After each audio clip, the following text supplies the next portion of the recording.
Congressman, you had a very interesting journey to get back for this vote. There were weather delay issues, and you ended up driving from Chicago to Washington, D.C. Take me into the Democratic caucus meetings and conversations in the lead up to yesterday and then obviously this morning and this afternoon.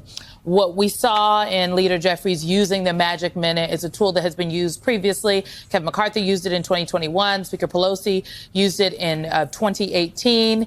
It is, some people say, oh, this is for show, but it is a tool in the toolbox. And when you are not in the majority, there are a couple tools one should utilize. And this was an opportunity for Leader Jeffries to corral the moment and had Democrats behind him. Talk to us about how y'all came to this point. Dear Democrats, if you've watched this far, don't forget to like the video, subscribe to the channel, and write your thoughts in the comments. Well, thank you so much. Yeah, I ended up taking a 14-hour car ride from the western part of Illinois, where we started a listening tour in downstate Illinois, where I'm originally from. And after 14 hours and a lot of Doritos, I ended up in Washington, and a lot of my colleagues, embarked on similar adventures because the stakes are so high with this bill. We had to be here for every part of the debate and, of course, the vote. I think that with regard to the Magic Minute, I think that Hakeem Jeffries did what he had to do, which is lay out the significant harm and devastation that this bill does to working families. And the statistic that just jumps out is the 17 million people who will be left uninsured because of this particular bill, which I call the large, lousy law. And of course, Trump calls the big, beautiful bill. And Leader Jeffries, Freudian slip, he illustrated the harm by talking about specific stories of real people who would be hurt.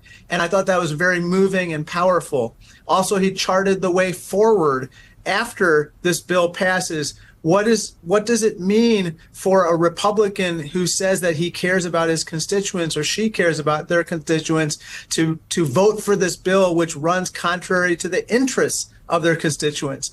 I think that we have to hold them accountable as well. And that's what I think he was alluding to through talking about Project 2026. Representative Shelton, I look at the storylines that have evolved over the last few weeks leading up to this vote today, and I think about candidates like yourself, both you and the congressman running for higher office, if you will. And there's something the congressman just said that kind of sticks with me about how the constituents of the individual Republican members will hold them accountable. And my response is, will they? Really?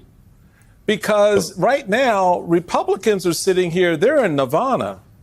They've gotten everything they've wanted since January 20th. They have been virtually unstoppable.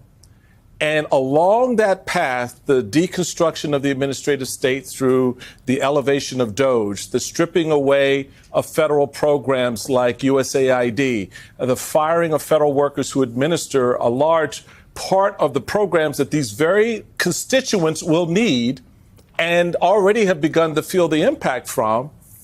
And yet, and still, I don't see a hue and cry. So how do you, in your current role and in your future role, make the case that what happened today is a turning point in our country that will be very difficult to come back from if the right kind of leadership does not emerge now? You are exactly right. And this is what I've dedicated myself right now until November 2026 to go from Larchwood to Keokuk, Hamburg to Decorah to talk about this. And what did this bill doesn't bring? Things like it doesn't solve the rising cost of things. It's making the recession more likely. It's going to the inflation lasts longer. And it's just going to rise costs on over 80 million Americans. And that, along with kicking people off their health care, with rural hospitals closing. We saw already one today in Nebraska, just on the threat of this bill being closed. This is going to be devastating for Iowa. And, politics is about improving people's lives, according to Paul Wellstone, one of my heroes. And this bill does nothing to improve Iowans' lives. I will tell you, Congressman Krishnamurthy, I disagree with Michael that all Republicans are in nirvana here. I think there are a handful of Republicans, either the fiscal hawks who know they didn't live up to their part of the bargain with their voters, or the folks who know that kicking 12 million people off Medicaid is political suicide. Those folks are not in nirvana. And part of the tell is that they keep talking about the possibility of just fixing the bill later. I want you to take a listen to what Representative Ralph Norman had to say earlier on CNBC. We accepted the bill as is. What's different is President Trump is going to use his powers to, like on the subsidies, to make sure that a lot of these subsidies won't remain in effect. It sounds to me in some way that you were saying that the president persuaded you by saying that he is going to some degree, override some of the provisions in the bill. Is that right? No, he's not going to override it. He's going to have accountability is the best way to describe it. I think some executive orders you'll see come down the pipe, which will be good. If you've watched the video up to this point, don't forget to like the video, subscribe to the channel, and write your thoughts in the comments.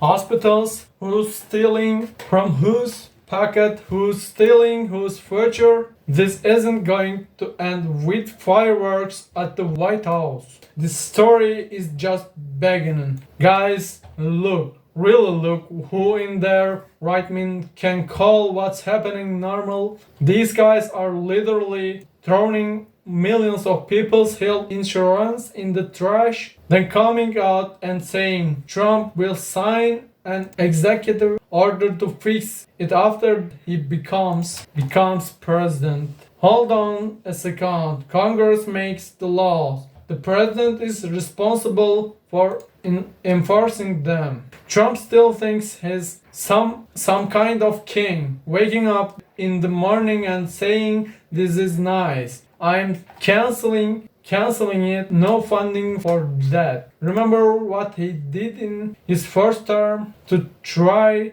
to eliminate Obamacare. Everything he calls beautiful is either expensive, harmful, or both. They say 17 million people will lose their health insurance. Do you know what that means? No city hospital. Go to the grocery store with a broken arm. Ridiculous. And are there still people saying, but Trump is for the people? Yes. What do you say? I am genuinely curious. Write your comments. Now, let's get to the truly sickening part. No one knows exactly what they are voting for when is the law passes, because Fox News says great taxes are going down. If you believe that, taxes are going down, but whose taxes are going down? The ones drinking $50,000 bottles of wine at Mar-a-Lago, not yours or mine.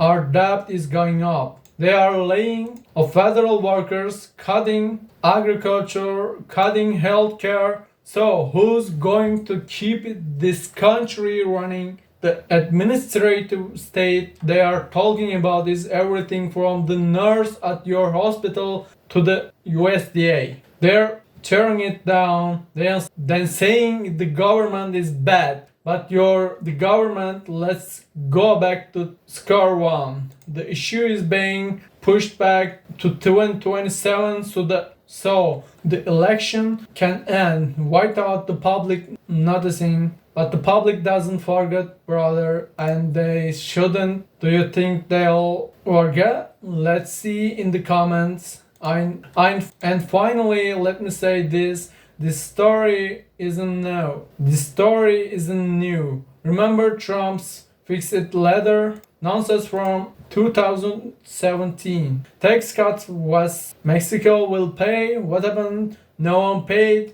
You paid the bill.